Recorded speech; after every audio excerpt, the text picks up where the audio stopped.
Emily from Novelle Novels, and welcome to today's video. This is my 5-star prediction video. Now I've picked 10 books, and they're books that I think are going to be 5 stars.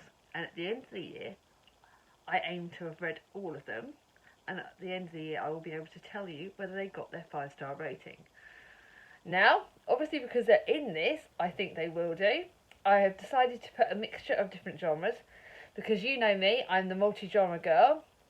Charlotte, maybe that could be an idea for my nickname. We were talking about nicknames for our channels and for us booktubers, and she thought that I need to do a naughty one. So let's think about that one, shall we?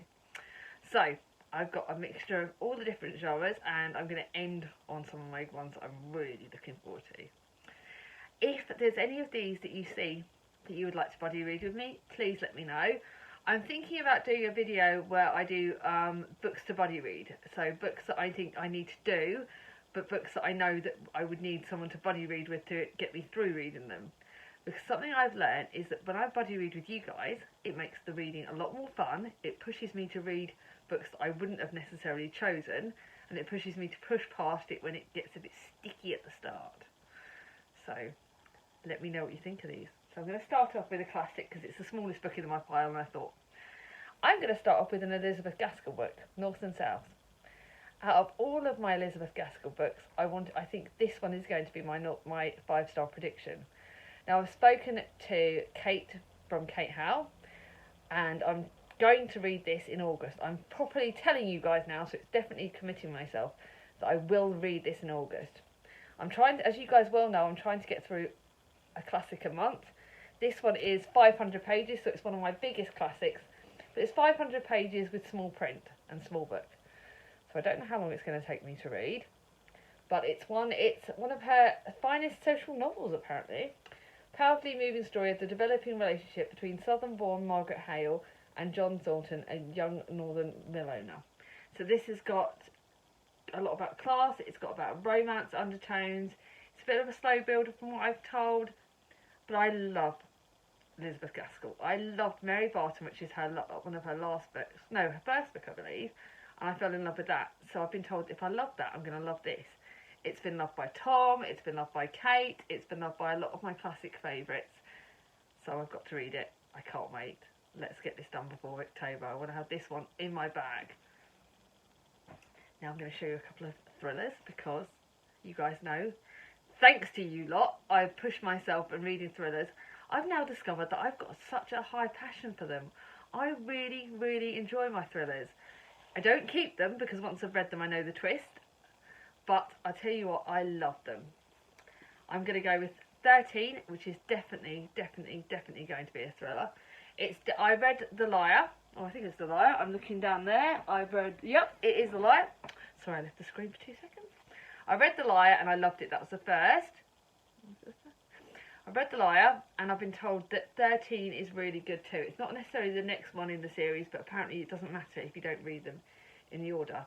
I know Charlie loved this, I know Simone loved this, I know my sister Charlie, I know Simone loved it, I know that Nicole's loved it, and I know that Victoria's loved it. All of you loved it, means it's going to be one of my favourites. A ruthless prosecutor, a brilliant defence lawyer, an defendant with a secret, and a serial killer on the jury. I blooming loved this. I love the sound of this. I love Steve Kavanagh's work. I couldn't believe how gripping the plea was. And oh my god, I was in it from the start to finish. And it's actually one I've actually kept because I think I want to collect the series. So one minute I'm saying I don't keep them, and the next minute, well, sometimes I think you've got to keep a series, haven't you?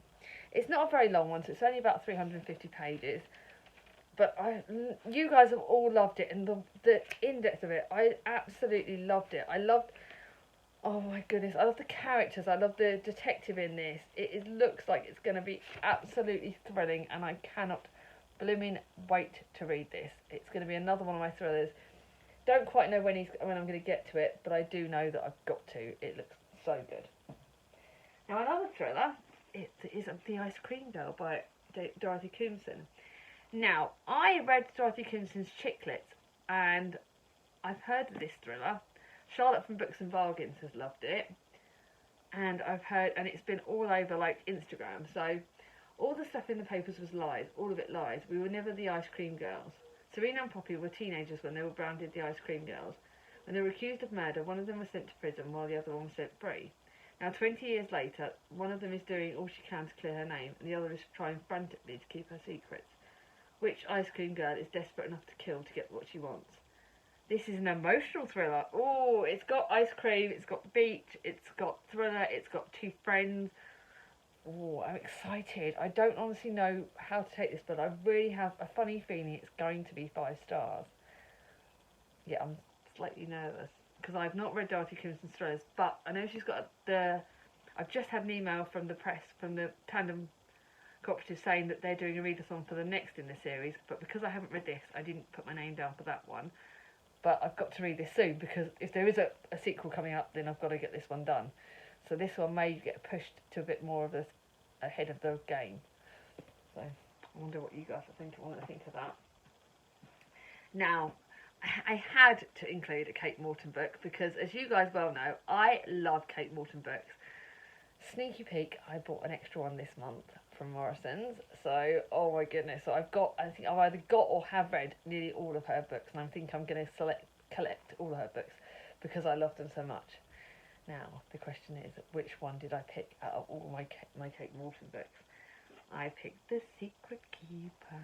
It was a gift from the gorgeous Simone at the start of when I was doing homeschooling. She brought me this to cheer me up. She knows I love Kate Morton. She knows I love it because Kate Morton does historical fiction mixed with mystery.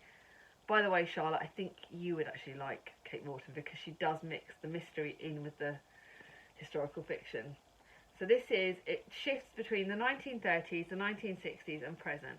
I love time shifting. I love having different timelines. I really find that thrilling. So it starts in 1961 on a sweltering summer's day when her family picnics by the stream of their Suffolk farm. 16-year-old Laurel hides out in a childhood treehouse dreaming of the bright future she can't wait to see. But before the idyllic afternoon's over, Laurel would have witnessed something, a shocking crime that changes everything. Now she's a much-loved actress in 2011, overwhelmed by the shades of her past, haunted by memories. Or it's got 3 different characters. It's got Dorothy, Vivian and Jimmy, who are brought together by wartime London, so that's the 1930s bit. It looks exciting, it looks thrilling, and it's a beautiful cover. Secrets, I love secrets, I love them, they're thrilling, they're exciting. I'm a good girl, really, I do keep my secret. Look at the garden, the pictures. I love the front covers of Kate Morton books alone. They are chunky. They are some of my biggest books. So, there's another book coming out. The Distant Hours. Oh God, that's going to be dangerous as well. This is nearly 600 pages, so it's going to be one of my chunkiest books. I hope I get to this by the end of the year. I need to probably push myself. So recording this is going to make me read it, and it will be one of the rare ones that's going to get kept because, like I just said, I'm getting better at keeping books, and if there are certain authors, then I'm going to keep them all. Another one of my favourite authors is in here, so I'll show you that. Show you one of their books in a minute. But yes, what do you guys think? Do you think this is going to get 5 stars? I have a funny feeling. All of my Kate Morton books so far have got 5 stars, so this does look exciting. Now I've got a non-fiction one. I thought I had to include a non-fiction. I've got one so far. We've got one historical fiction there. I think that's historical fiction. 2 thrillers, 1 classic. Now 1 non-fiction. It is Queen Victoria's Matchmaking, the royal marriages that shaped Europe. You guys know I love my Victorian literature now. It's closely beating Tudor fiction in one of my things, and the fact that I've not got a Tudor fiction book in here tells you what's going on with Victorian fiction. That's down to you lot, especially you Victorian literature fans. So I'm really, one of my goals for this year, another sneaky peek for another video, is that I wanted to read books, more non-fiction books, and I wanted to read books on English royalty. I find Queen Victoria really interesting because she had so many children, and all of her grandchildren and grandchildren, it all links in, and they really created the history for the world in a lot of the world's sort of royal families. So by the 1890s, Queen Victoria had over 30 surviving grandchildren. To maintain power over Europe, she needed to manoeuvre them into dynamic marriages with royalty all over the world. And I have already, Chris bought me this as a present because of everything that's been going on. He was determined that I needed something to cheer me up. He bought the kids a present, and he said, well, what book do you want me to get you as a gift? and he bought me this, and look, it's got family trees. I love family trees. I love royal family, and this looks so good. So it mixes in royal family, which is something I'm really interested in, and Queen Victoria, another thing I'm really interested in. So this, I think, is going to be 5-star. I think I might save this for Victoria. So I just think it's going to be really good. Can't wait to read that. Now I've got some Chicky Litty books and another. So I wanted to show you them. Because like I said, what's changed in me recently, guys, I was saying to Charlotte when I spoke to her last night, I was really, at the start of the year, I was going away from chick lit. My chick lit shelves were getting empty. I was moving away. I was going more into my historical fiction. I was going more into my thrillers. And then coronavirus happened and lockdown happened, and I discovered that I needed cozy reads. And I discovered how much chick lit cheer me up. And I actually found some really good ones. Now I've got 3 kind of 4 that are really good, that are authors that I've heard about, that books that I've heard about, that are the ones that out of all of these chick lits that I've bought recently, because like I said, I bought way more than I thought I would. And because of lockdown, I've bought them full price. I think I'm going to be, now that shops are reopening, expect me to go on a bit of a kind of charity shop binge and spend less money. Amazon won't be getting as much money out of me now that I can go to charity shops again.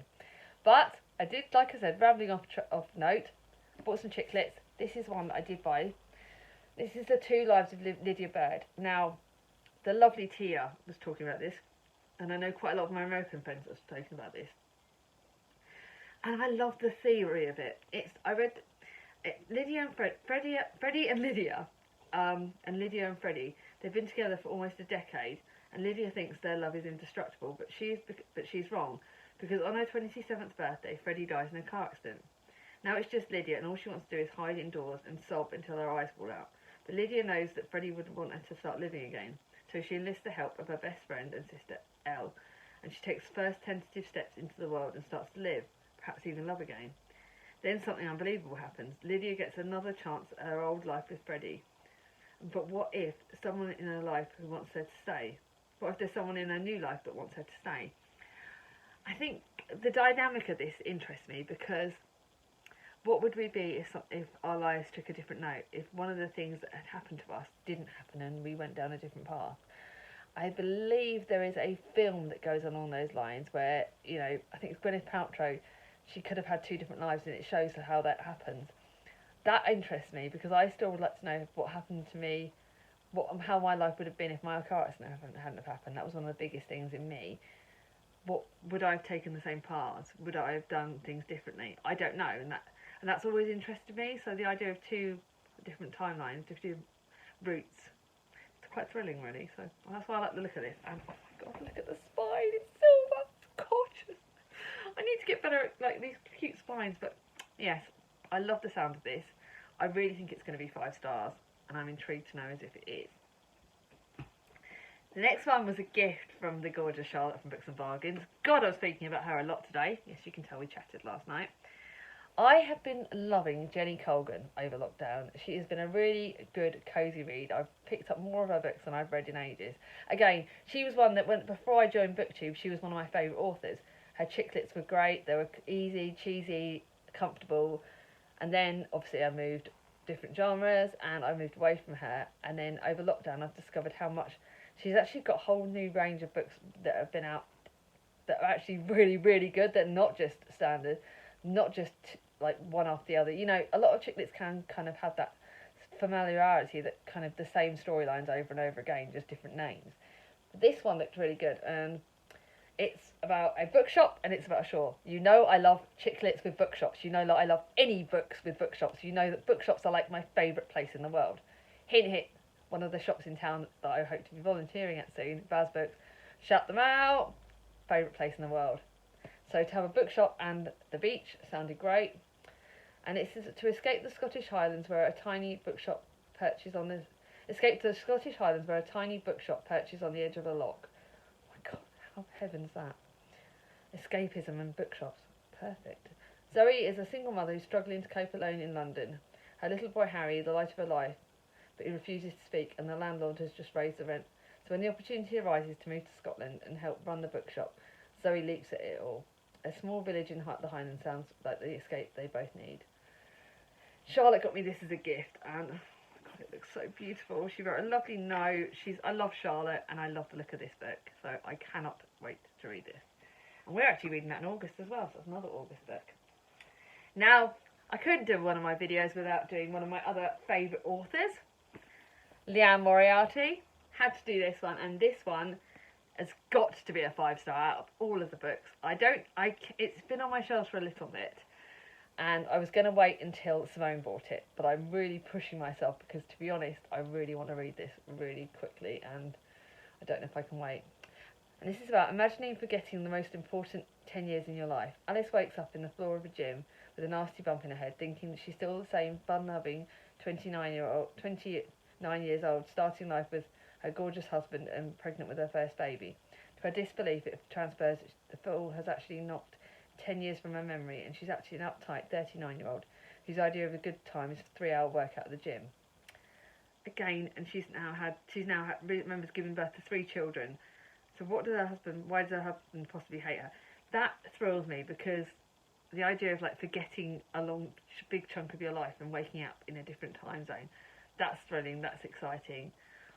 I know Moriarty's work is amazing. My sister listened to this on audiobook, and yes, it's another chunky book, it's another 500-page one, but I have yet to find a Moriarty book that I didn't love, and I've got a funny feeling this is going to be 5 stars. And now, another gift that I've been given, and this was given to me for my birthday by the lovely Charlie from Charles Heathcote. This is The Foundling by Stacey Hall. I love The Familiars. It was one of the best books of the year, and it will go in my best books of the year, I know. And this one is about 2 women bound by a child, the secret that will change everything. London, 1754, 6 years after leaving her illegitimate daughter Clara at London's Foundling Hospital, Bess returns to reclaim the child she never known.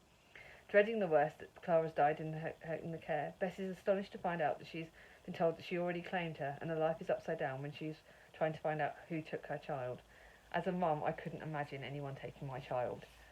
I know that Stacey Hall's writing is brilliant. I know that the way she describes motherhood, the way she describes things, that mother's instinct was amazing. I know that I'm going to love this. And God, my copy, those pages, they're gorgeous. This is like such a beautiful copy. Thank you so much, Charlie, because it is a stunning, stunning book. Oh my God, look at the spine. I hadn't even looked at that till now. Charlie, you're the best. I've got some great booktube friends. You're all blooming amazing. This is going to be 5 stars. Out of all of them, if that isn't, I'll dive shop. Then another favourite author, this is a new favourite author of mine, Beth O'Leary, because I love The Flat Share. Another little hint, The Flat Share is going to be one of my 5-star books of the year. This switch is, I was going to wait for it to go out in paperback, but guess what, I couldn't. And it's Lena is too young to feel stuck, Eileen is too old to start over, and it's time for the switch. Now, Charlotte loved this book, and again, a lot of my friends have loved this book, and it just looks amazing. I miss my Nan so much, and I imagine the fieriness in her, that she would, if I was switching places. And I love the grandmother relationship. I had such a great relationship with my grandmother and my Nan, and she was amazing. And I think the idea of switching and the idea of things like that, it enthralls me. And this does look brilliant. I just love the look of it. And Chris bought me, it's another one that Chris bought me because I begged and borrowed for it. It looks great. So I'm guessing that like I said, this is a 5-star prediction. I predict that all of those 10 books are going to be 5 stars. But what do you guys think? Let me know in the comments below. If there's any of those books you would like to buddy read with me, please comment below and let me know. If you like this video, give it a thumbs up. If you're new to my channel, not subscribed yet, ring my ding-a-ling, and I'll see you all soon. Bye bye.